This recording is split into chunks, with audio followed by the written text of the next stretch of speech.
थांब थांब थांब थांब भावा, ढकलू नको. दोन मोलाच्या गोष्टी ऐकूनच जाय. काय होत्या त्या मोलाच्या गोष्टी सांगतो थांब.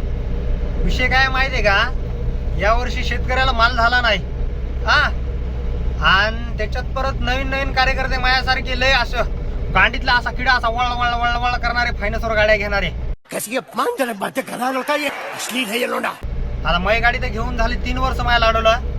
पण विषय ज्यांनी नवीन गाड्या घेतल्यात भाऊ, त्यांची ना अशी यावर्षी अशी खेडेपाड्यात राहणाऱ्याची ज्याच्याकडे धंदा नाही त्याची अशी अशी गाड अशी मक मक मक मक मक मक करत असन. काऊन तर शेतकऱ्याला माल बी झाला नाही, त्याच्यात परत शेतकऱ्याच्या मालाला भाव बी नाही. ये बडी अच्छी बात कराली बापू, तूही कराली का नाही ते तुला जर लाज नसन वाटत तर माझ्या कमेंट मध्ये येऊन सांग माय. हो, आणि त्याच्यात पुन्हा नाही का माझ्यावर कर्ज एवढं झालं बापू या गाडीच्या नादानं, माझ्या अंगाला केस कमी एवढं कर्ज झालं माय. मग आता ते केस कुठले तू तुझ्या डोसक्याने विचार कर कुठले असतील ते. म्हणजे काम कसं झालं माहितीये का, काम नाही काही आणि उपटून शेट खाई असं काम झालं माय. आता शेट बी पूर्णात खायला. मग पाय आता तू कसं काय करायचं, ते नवीन नवीन गाड्या घेणार आहे ना. आव चाल मग भेटतो पुढच्या भागात.